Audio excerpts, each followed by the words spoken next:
féminisme africain, justement, je le disais, vous en êtes une des pionnières. Est-ce que ça vous dérange que l'on vous présente de cette manière ou plutôt ça vous fait plaisir? Ça me fait plaisir parce que j'assume absolument l'étiquette, mais derrière l'étiquette, j'assume les idées qui sont derrière le féminisme, qui sont les revendications des droits des femmes, d'avoir leur place dans la société, dans le monde, dans l'histoire, et une place qui soit reconnue. Et le féminisme africain, justement, quand est-il né? Alors c'est une question piège. Pour quelle Parce raison? qu'en fait, non, c'est une question piège, parce qu'en fait, beaucoup de femmes dans l'histoire africaine se sont battues pour alors ce qu'on devrait appeler vraiment les droits des femmes. Elles se sont battues pour que la place des femmes soit reconnue, elles se sont battues pour faire avancer leur statut. Mais le féminisme, quand même, est un concept qui naît à un moment précis et qui a une histoire précise et qui utilise des concepts. Et ça, c'est un concept beaucoup plus récent qui prend son expansion dans les années 60. Il faut rappeler que les premières femmes qui, à partir de ces années-là, se sont battues pour les droits des femmes, ont refusé d'être féministes, pensant que le concept était occidental, qui était anti-homme, alors que progressivement, on pense que les revendications des droits des femmes nous concernent toutes, et quel que soit le concept utilisé, nous avons un programme à faire avancer, nous avons des idées, nous avons besoin de reconnaissance, et nous avons besoin surtout d'agir pour le droit de toutes les femmes. Alors, je crois que justement, vous avez dit que la question des inégalités entre hommes et femmes a été longue à venir, car les Africaines n'étaient pas prêtes à en tenir le discours public. Le discours contre l'homme était un discours de l'Occident contre l'Afrique, contre ses valeurs culturelles. Mais absolument, parce que les Africaines ont beaucoup parlé, alors on parle en français, hein, parce qu'effectivement, selon que l'on parle français, anglais ou les langues africaines, les concepts varient. Mais ça, c'est quelque chose que vous rappelez souvent dans vos écrits entre les Africaines anglophones et les Africaines francophones. Mais même entre celles qui aujourd'hui se réclament du féminisme et les autres, parce qu'on a beaucoup parlé de complémentarité entre les sexes. Or, en fait, cette complémentarité, à l'épreuve, on se rend compte quand même qu'il n'y a pas vraiment de complémentarité et qu'en fait, il y a une inégalité entre les sexes. Et c'est ça qui est le plus important à analyser. Alors vous avez une histoire très intéressante. Après l'indépendance du Sénégal, vous avez été une des premières femmes à aller à l'université, justement. Vous étiez peu nombreuses à l'époque sur les bancs des amphithéâtres. Comment on vous regardait ? Et comment vous vous sentiez, vous ? Voilà, je n'étais pas la première quand même. Hein. Mais il faut dire qu'à l'Université de Dakar, dans les années 60, il y avait simplement une douzaine d'étudiantes qui étaient en lettres, en droit, il y en avait une ou deux en médecine, il y en avait très très peu en faculté de sciences.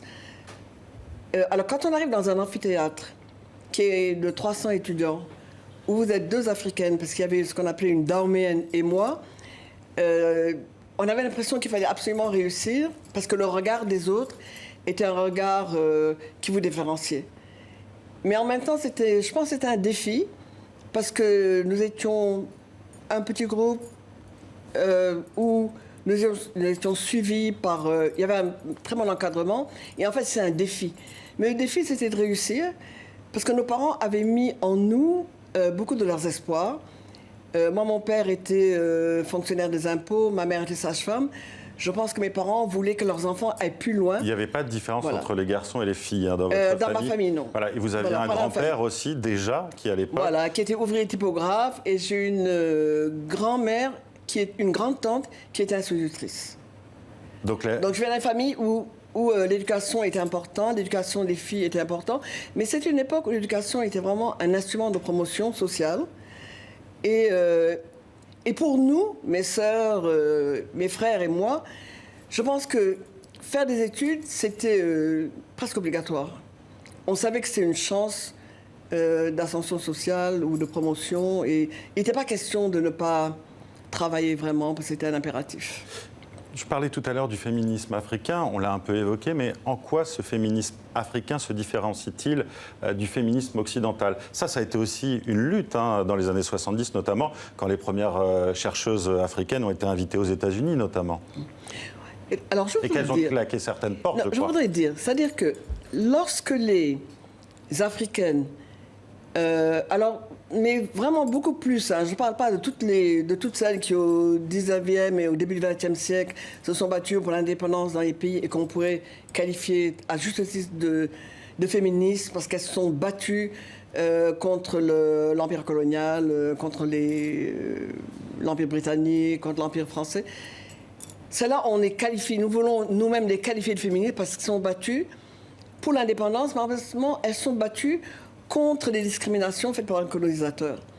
Mais lorsque dans les années 60-70 commence à se forger disons, un groupe de femmes qui sont à l'université et qui commencent à rencontrer des idées sur les femmes, je pense qu'elles refusent le féminisme à cause de l'arrogance occidentale. Il y a l'arrogance américaine, il y a l'arrogance française qui arrive beaucoup plus tard. Mais je pense que l'un des points marquants a été cette conférence à Wellesley College, qui est une université américaine riche et blanche, qui organise tout un atelier sur les femmes et le développement national. Et les Africaines qui étaient là étaient vraiment au second plan. On avait invité des chercheuses qui étaient doctorantes, donc qui avaient leur avis, leur point de vue et qui peuvent faire leurs analyses. Mais elles étaient face à les occidentales pour qui l'Afrique était un champ. Alors, mon champ, c'est la Tanzanie, mon champ, c'est l'Ouganda. Oui, et les Africaines qui étaient là ont dit non. Vraiment, oh non. Ouais, c'est à nous aussi. On arrive malheureusement déjà à la fin de cet entretien. Mais voilà, tout ce qui a été défriché justement par vous et par d'autres, ça a mené aussi au féminisme d'aujourd'hui. Et notamment, on recevra demain la journaliste Bintou Mariam Traoré, qui a lancé, vous le savez sans doute, le hashtag Vraie Femme Africaine. C'est vrai. Merci à vous d'avoir été avec nous, Fatou Sow, et à bientôt dans le Journal Afrique de TV5 Monde. Merci à vous d'avoir été avec nous dans le journal. Je vous dis à demain sur TV5 Monde.